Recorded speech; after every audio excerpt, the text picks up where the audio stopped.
Hey guys, okay, today we're gonna get to the pasta recipe. This is a recipe that I have been making all summer long. It's super easy and so delicious. And then we're also gonna use angel hair pasta, which is a little bit lighter than say a spaghetti or a linguine, which also makes it really light but filling at the same time. Okay, watch how easy this comes together. This is why I love this recipe, because it's so simple. We are first going to begin with cherry tomatoes, which right now cherry tomatoes are at their peak. And when I buy them, I like to look for kind of the gourmet blend, sometimes they're labeled, which give you a mix of the yellow ones, sometimes you get a few green ones. It's just a little bit more interesting blend that will make your pasta not only colorful, but a lot more flavorful too. We're just going to pop them right on my sheet pan here. So essentially what we're gonna do is create a blistered roasted tomato sauce. And I say blistered because we are going to roast these at a very high temperature, 500 degrees. I know, it sounds like insane, but that's Fahrenheit. So for any of you on the metric system, if you have an oven that gets to like 200, 250, probably be close to 500 degrees Fahrenheit. Then we are going to take about 2 tablespoons of olive oil, and you can just drizzle that, and then we're going to season with a little salt and pepper. See, and look how easy this is. We haven't done any chopping or peeling. This is what I love about it. And then I like to finish with a little bit of herbs de Provence. This is another thing I've just run out of. Look at this. I bought the crock and then I just keep filling it up with little jars of it. But it's a great thing to have on your countertop because it's always just so accessible. Now, if you don't have herbs de Provence, you can also use dried basil. You can use dried oregano, dried parsley. Even though we're gonna put fresh basil on this dish once it's done, I really like to use the dried herbs because I find when you roast vegetables, it brings out their sweetness, and the dried herbs really create a more pronounced flavor. So I like to use both. Okay, this is all we have to do, and now it's gonna go in the oven. So while our tomatoes are in the oven, we can start by sauteing up our shallots. So I have 1.25 cups of shallots here. To make it easy on yourself, I would pick a pan that you ultimately can put the tomatoes in because this is where they are going to land after they are done. So I have a pretty good sized pan knowing that the tomatoes will fit. Okay, so a little bit of olive oil goes in. We're gonna do about a tablespoon or so. Now, if you don't have shallots, you could also use red onion. You could use white onion. I usually, at any given time, have one of these, but I usually don't have all of them. So if I don't have shallots, I do white onion. If I don't have white onion, I do shallots or red onion. It's all really pretty much interchangeable. So once those get going, we're going to season with a little salt and pepper. So you just want to saute the shallots until they become really fragrant and translucent. The longer you cook a shallot, or really any onion, the sweeter it's going to be. So you don't want to rush this part. Okay, these are looking good. See how they're getting nice and translucent and charred? This is exactly what we want. So we will just turn this off and wait for our tomatoes. Let's check on them. See them? Aren't they gorgeous? They're all blistered and wrinkly. And we're gonna go in gently with our masher and we are going to mash them. See, and just sort of smush them down like that. Because ultimately what we're trying to do is create a really sort of chunky and rustic tomato sauce. Okay, these are all ready to go. We have our gorgeous tomatoes here. Now, if you didn't have hello, spit it out. If you did not have a potato masher, you could use this, just like a little wooden spoon, and just give them a mash. So we have our shallots here, and then we are just going to add these tomatoes. So I typically will push everything to the corner like this because it typically makes it easier to put everything in the pan without losing all of this beautiful tomato juice that has formed. When it's hot, and our kitchens get hot in the summer, I find a roasted sauce is so much easier than like sitting at the stovetop stirring something. I love the roasted method. So to our sauce, here is what we are going to add. We need to have our garlic, of course.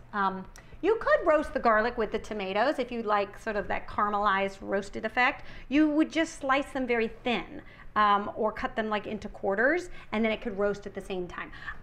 Because my family, they kind of have like garlic issues sometimes.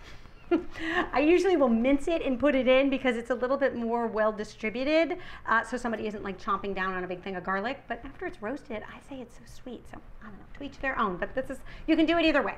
So we're going to use 2 cloves. In they go.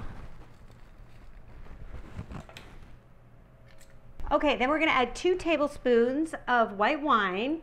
I'm using a Sauvignon Blanc, but you could also use a Chardonnay. You could use a Pinot Grigio. All of those would be good. Just only use wine that you would drink. So don't buy the cheap stuff for cooking because it never tastes as good.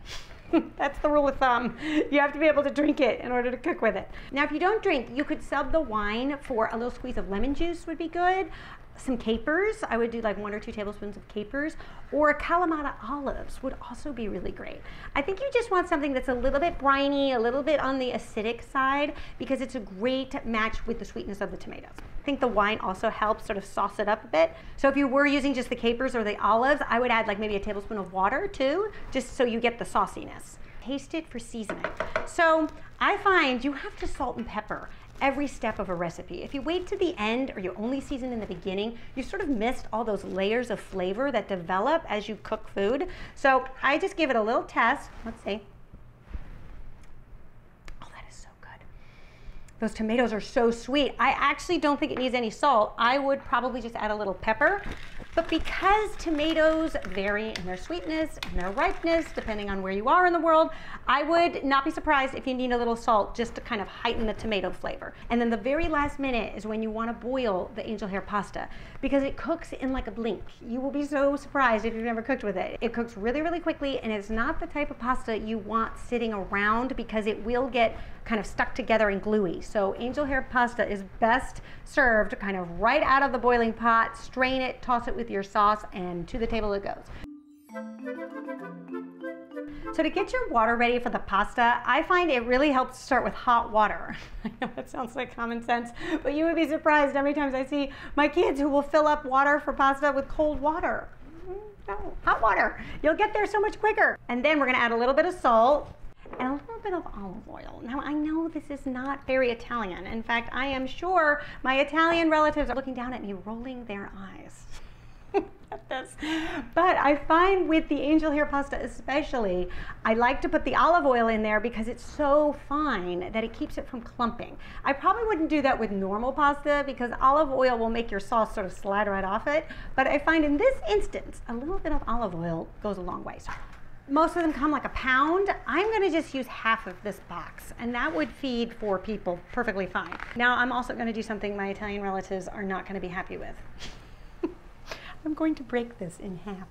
I know that's not very Italian of me, and I should be using the whole pasta so you can twirl it around the spoon, but I find with this sauce, it's just a little bit easier. I find it gets less clumpy when you break it in half. So you do what is right for you. And if you want to leave it whole, leave it whole. If you want to cut it in half, I won't tell anybody. Okay, now that our pasta is drained, we can add our sauce. So I find it's always better to put the sauce in the pasta pot than try to put the pasta in the sauce pot. Gives you a little more room. There we go.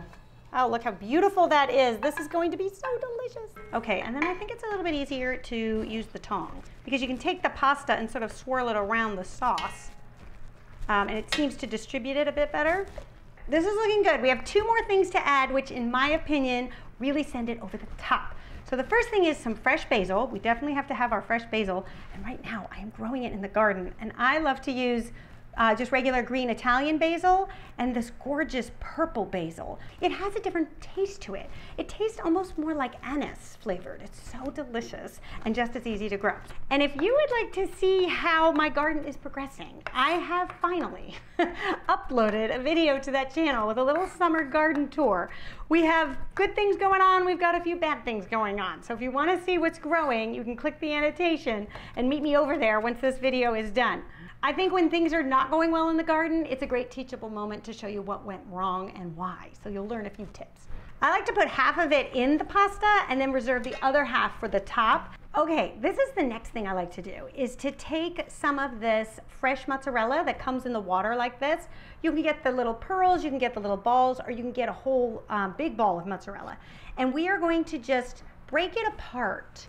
See, I just like to tear it because I find that it melts a lot better in the pasta, and it just looks a little fancier too. It's sort of a simple little thing to do that just sort of looks a little bit more farm fresh. Like we made it ourselves. I like rustic plates. I think there's something really homey about it, but that's just me. You could cut it if you prefer. This isn't going to be very graceful, but I usually just like to pour it out of the pot into the plate. I find when you let gravity do its thing, it usually does a better job than me trying to parcel it all out. All right, there we go. Just a little bit more of the cheese on top like that. and a little bit more of the basil, and look how summery and delicious and easy, right? That didn't take very long. And there you have it. Summer pasta ready to go. I hope you guys give this one a try and let me know what you think.